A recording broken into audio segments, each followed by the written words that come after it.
Well, we had a shoot planned for today and the weather's completely ruined it. You can probably hear the rain still going on in the background, but not to worry. I've decided to utilize the spare time that we have today to have a play with the new Photoshop, also known as Photoshop 2021. That's apparently got some nice new features, and I thought I'd sit down and have a little play with this with you guys today.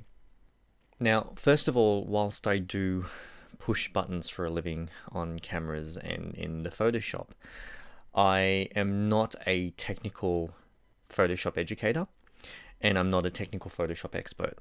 So I'm just here to have a little play around with the photos, and we're just here to sort of discover and learn what the new features can do and learn together. So with that out of the way, let's get started. So in the new version of Photoshop, I have heard we've got this new discovery tool which apparently analyzes and knows your skill level and what area of Photoshop that you use a lot, and it can give you content aware based information, feedback, tips and tutorials. So one of the things I've been quite interested in is this sky replacement. Well, let's have a play with it. Here's one. I remember this shot I was quite happy with and had to do a little bit of cleaning up, but the sky is just a little bit bland.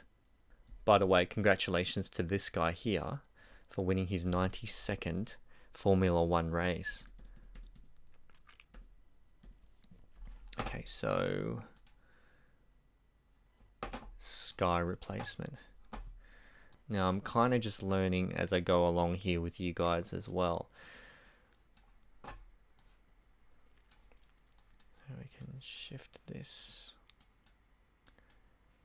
Okay, we don't want this kind of sky, do we?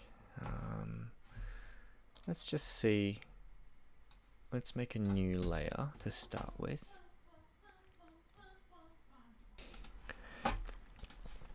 Sky replacement.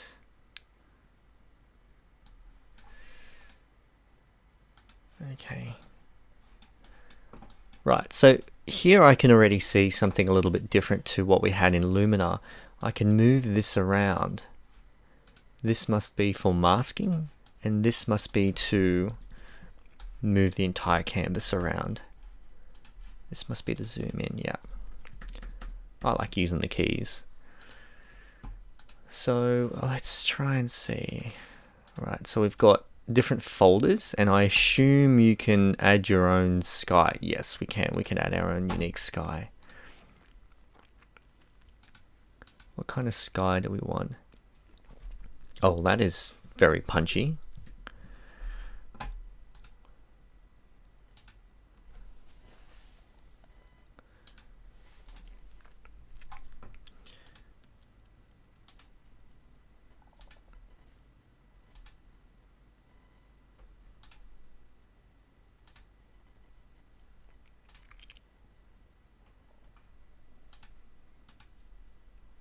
Spectacular skies.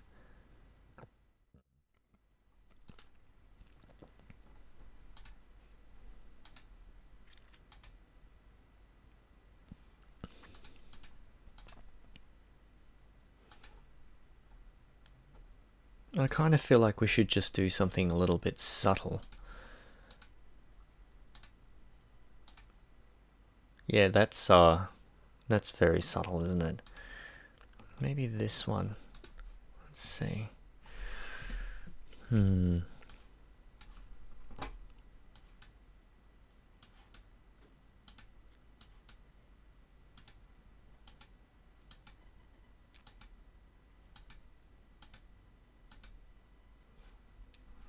Still got a little bit of leak coming through here. I wonder if this mask will do anything. Oh yeah, it does. It cleans it up. It's like an eraser brush. That's cool. I don't know if you can see that, but it was leaking. The sky was leaking through onto the water slightly, and this eraser brush is kind of cleaning that up.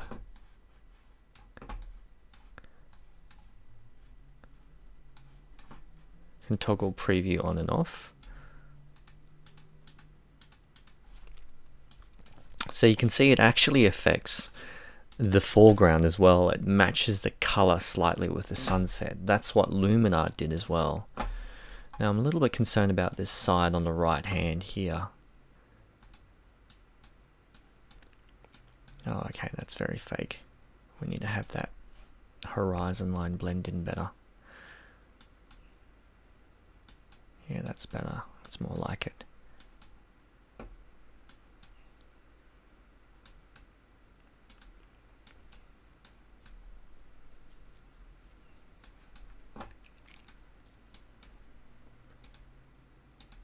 Oh, and we can affect the scale as well. That'll be really handy with your own custom skies.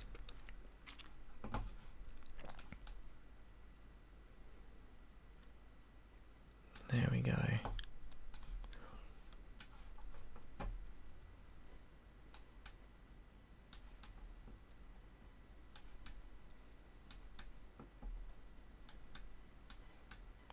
Right, so this is the color adjustment. So that's your natural foreground, and that blends the color from the new sky onto your foreground a little bit better. And you can obviously control your output as well, which is quite nice, onto new layers. Look, that's a bit clickbaity, but let's give that an okay. Oh, cool. So we've got ourselves these broken down layers, which you can just turn off and on, which is really cool.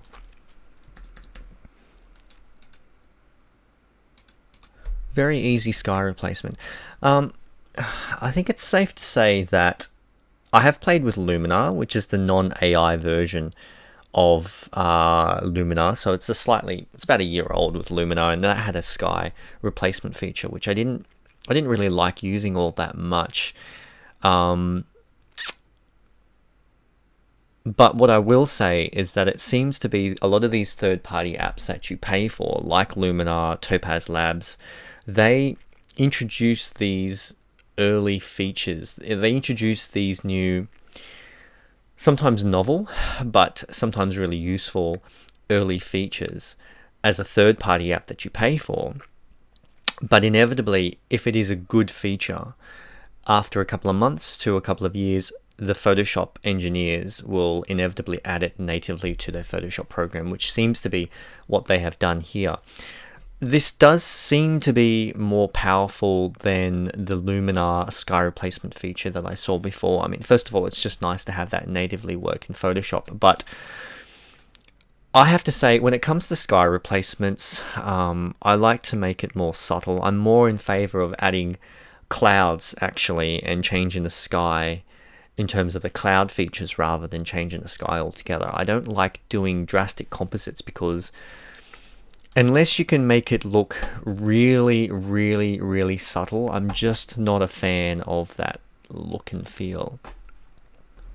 Yeah, this isn't a really good sky stock image because we don't have a very nice distant horizon line. See, this is an image where you can see way out into the distance because not only do you have the view of the water, which has a perfectly clean horizon line here, but it's also elevated, which means you get no better of a view of the sky than you would in this position where the camera is.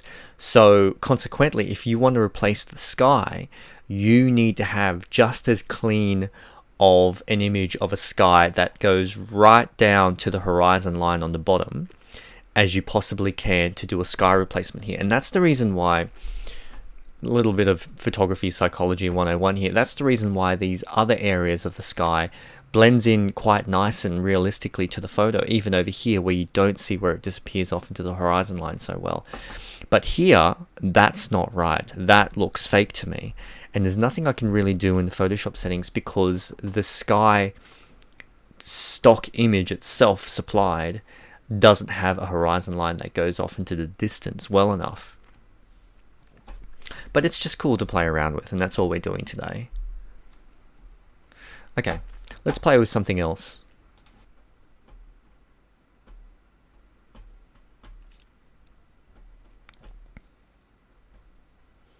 Now remember, the Lamborghini Huracan had some cool shots here as well. This is cool. There's a bit of sky there. You can see the new crown towers.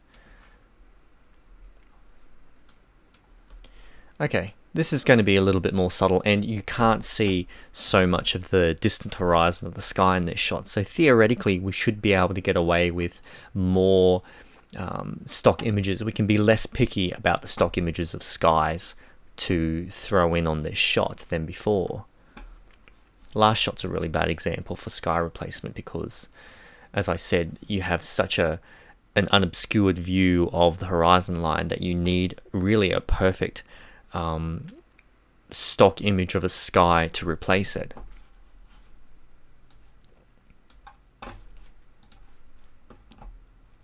I remember I just did this series in black and white. That was all I did. I was really lazy that day. But let's open this up. Okay, and now that we know that it does sky replacement non-destructively as new layers, I'm not going to duplicate our background layer. I'm just going to go straight to sky replacement, and there we have our old super clickbaity sky, and that actually doesn't look too bad.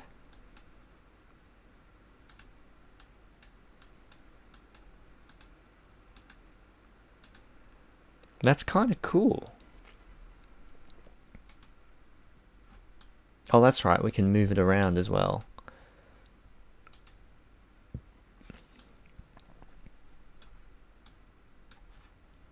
Once we scale in it, you lose some of the texture of the sky and the clouds. Zoom out a little bit. You can see how much more we can get away with the sky replacement in this shot because you see so little of the horizon line. Oh, there's actually some stuff through the trees there as well.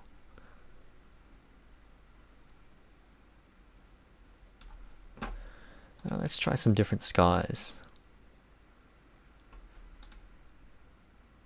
Oh, that's cool. That's really cool.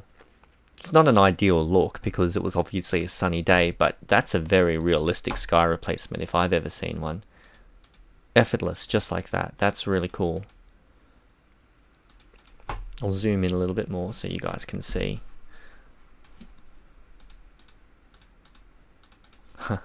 See, I like these subtle changes. If we're going to do drastic changes to the composition artificially in post, I'm okay with doing that, but I want it to be done subtly, not drastically and clickbaity like that last shot with Lewis Hamilton. Let's try some different skies here.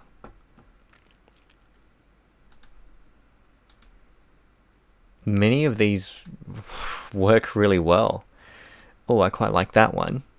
That looks nice and classy, and it's got that sunsetty kind of feel to it as well. That works really nice too. Oh, that looks cool. A little bit clickbaity, a little ambitious. For the sake of this example, let's give it a go. Okay. Right. So that's our natural sky. Let's blend it in a little bit. We can have a little through the windows because the windows act as mirrors to the sky as well.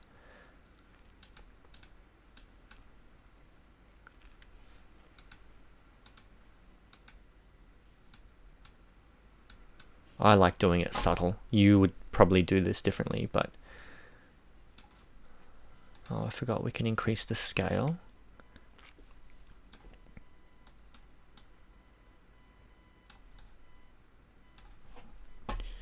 Let's play around with the brightness. Bright's nice. Dark is also quite nice. It's effective. Normally, to blend it in better, you'd go brighter, but we can get away with the darker sky as well. Temperature. I like how it affects the entire image globally as well. You can see here how it's more blue and it's more yellow there. But I like it here in the middle. Lighting adjustment.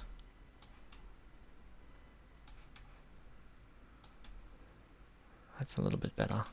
The color adjustment affects how much we allow the sunset to affect our front canvas. That does a really good job just playing around with a couple of sliders. It's very subtle, but man, oh man, I really like that. That's really cool. Just like that, inbuilt in Photoshop. No third-party plugins and no third-party plugins needed. Okay, let's play with something else now. I heard about this. There's Simon, my assistant there. Let's see. Let's just flatten this so that Photoshop can maybe act a little bit nice and quickly for us. Neuro filters.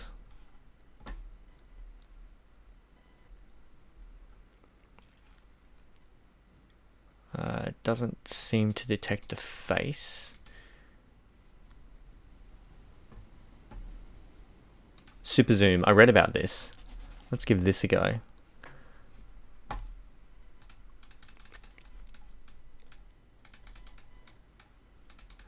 So something new with these neural filters is that it appears to have to upload to the cloud and do much of the processing remotely on the Adobe servers before being downloaded back onto your native desktop.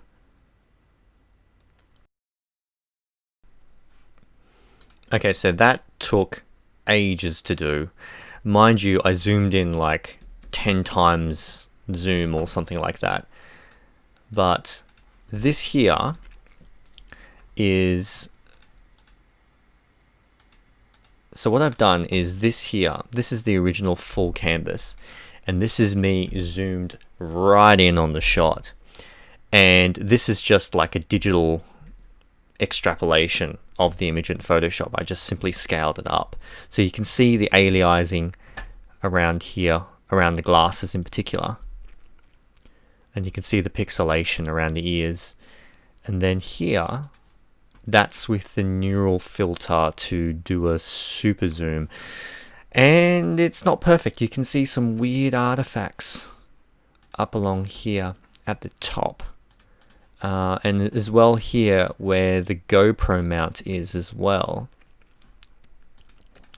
Some weird pixelated artifacts, but they could be removed, to be fair. On the other hand, there are some things that are definitely improved. So we have lost, so this is the original, just simply extrapolated out on a scale.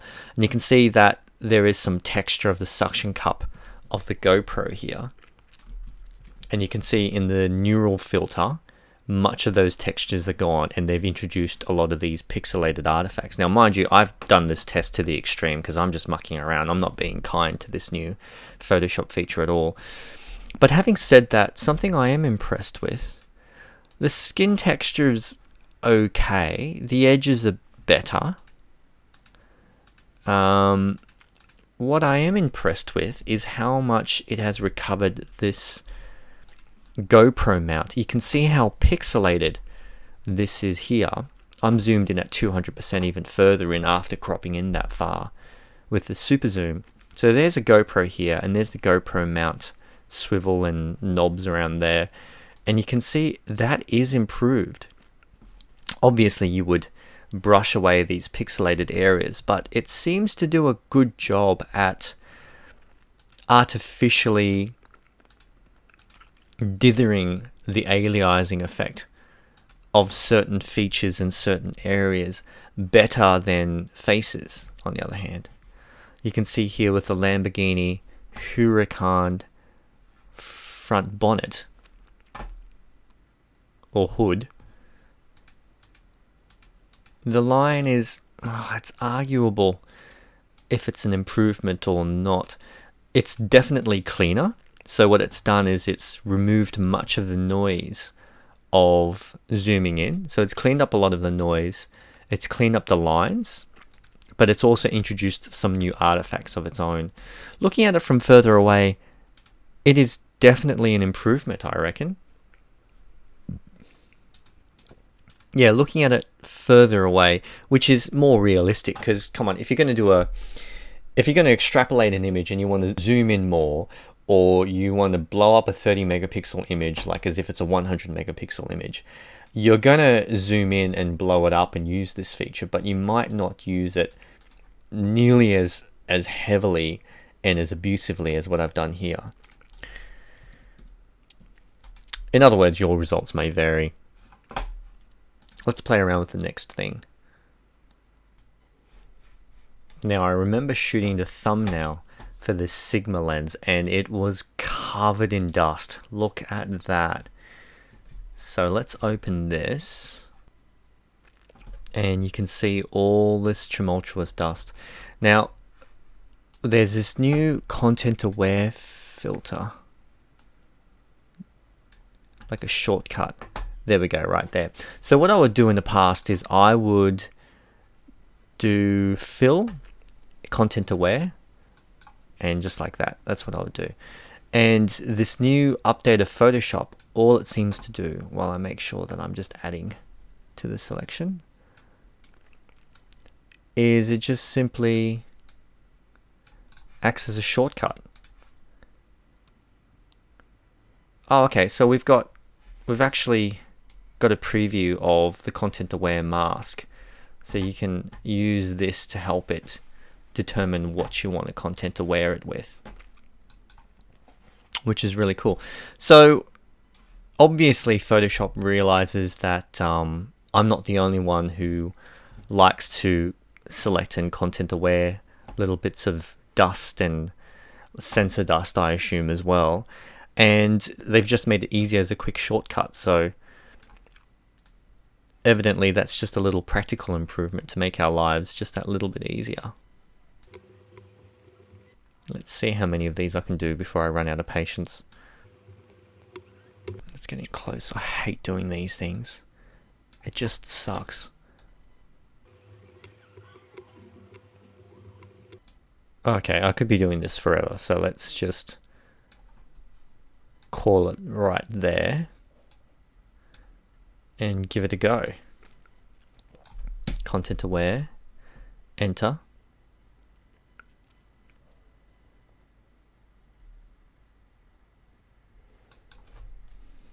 Nice. Really nice. It's done a really good job here. It's done a really good job here on the 0. And I believe there was something else around here as well.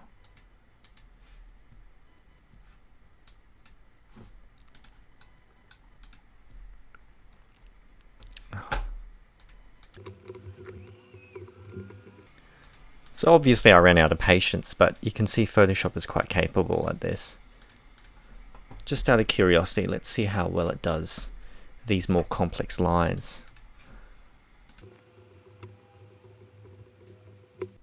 The first thing I think about when I do this really tedious task is just how amazing the sharpness and resolving power is of the Sony a7R IV in combination with that Canon EF 24-70 2.8 Mark II zoom lens. The resolving power is just incredible. Okay, let's give that a go. Content aware, enter.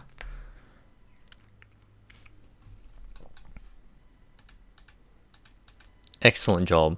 That looks really, really good. And as you can see before in that menu, you can actually refine using using a mask as well for your sampling data. Excellent. Okay, what's next?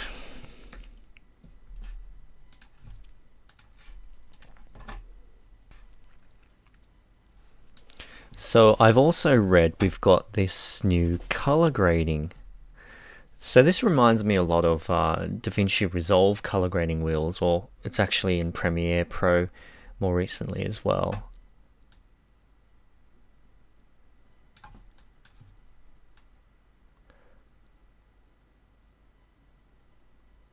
Pretty sure this is in Lightroom too. Oh, that's cool. So you can control the intensity of the saturation, and then shift the hue like that. That's really nice. It's a really nice way to finesse your color grade.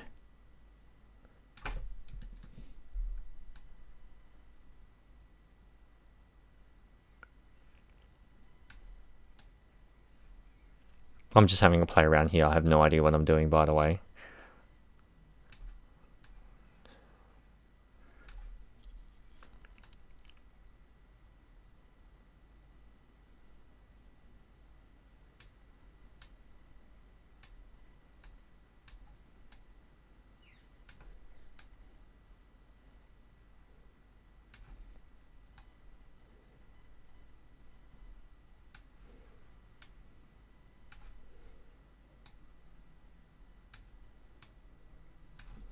So that's really cool. That's the new color grading wheels.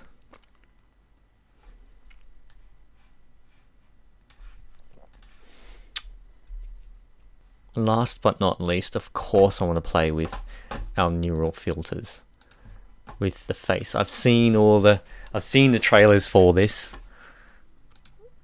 Let's try this skin smoothing filter. Oh, is that it? Now, I just took this selfie on the iPhone. I was going through my portrait portfolio and I realized I didn't really want to test this out on my models without their permission, so I'm just going to use myself. Did that do anything? Oh, it did. All that seems to do is it just has a bit of a softening effect on the face. To be honest, it reminds me of a Tiffin Black Pro Mist filter effect. All it does is it just kind of softens the shadows, and it's like a modern day Vaseline filter. I'm not really impressed with it, to be honest. Nothing beats individually getting in there and doing proper skin retouching. But if you had to do a batch process, maybe it'll work. But bear in mind, much of this is in beta, especially this. This is definitely in beta filters. All right, so let's turn this off and look at the smart portrait filters. Let's see what happens when we pump the happiness right up. That's really slow. Still going. Oh, there we go. Wow. I'm really glad I didn't use my models for this. That's happy, and that's turned off. Let's try that again.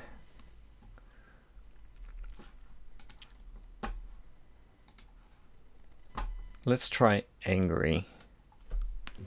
This is really slow, by the way, so you're definitely not gonna be able to do this as a batch process for weddings, for instance. I mean, you wouldn't want to anyway. This is something that's so experimental.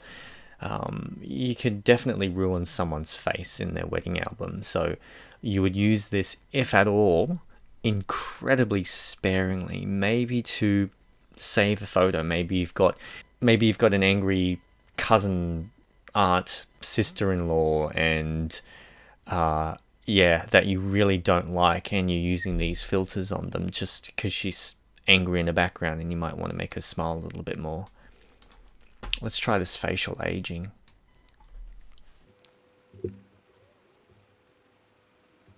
There we go. I don't really look that old, do I? That's just given me a bit of a double chin. What happens when it de-ages me? Yeah, it just makes my cheeks look a bit more puffy, doesn't it? Let me try another photo for the aging. So here's me trying out my GoPro mount. Let's try the skin smoothing to start with. Yeah, it kind of reminds me of, you know, those Snapchat filters to kind of beautify yourself a little bit. It reminds me of that. It's a very lazy filter that just kind of Vaseline affects your face. I can't see myself ever using this, let alone on cars. So let's try and go happiness up.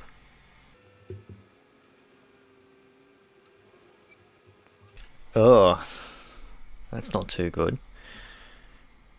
I look retarded. Let's see what happens with the facial aging. It thinks the GoPro is my hair. Nothing's perfect. To be fair, that's very challenging. It's quite funny. This is literally how Asians age. When I turn 59, I'm just going to look like this. And the moment I turn 60, I'm going to look like this with the mottled GoPro and all on my face. And I think that'll do. In summary, I think it's fair to say that there's not a whole lot in the new features of Photoshop that I've discovered yet that I think I would really use a whole lot. The content aware shortcut is nice. That's something that I use a lot, especially with all the sensor dust issues I'm getting with my Sony a7R Mark IV. The sky replacement looks cool. I think I do need to play with that around a little bit more. I never really did much in the way of sky replacements anyway, as I said before, but it's definitely something that I'll have a play with, especially now that it's built into Photoshop and might be a little bit more powerful and a little bit more flexible. I think when it comes to sky replacement, the key issue is being subtle, being sparing, and using my own library of skies rather than the ones that Photoshop supplies for you. You don't want to have a portfolio of images where everyone has the same bloody sky in their photos. Other than that, I don't think I'm going to use the color grading all that much. I prefer to still stick with my own traditional way of manually grading photos than using a color wheel. And I'm certainly not going to be using the neural filters for anything, let alone as a car photographer. Anyway, that was just me having a play around with the new features in Adobe Photoshop 2021. Nothing too serious and nothing too in-depth, but just having a little muck around, and hopefully you found that as interesting and as fascinating as I did. Thanks for watching my video, and I'll see you next time.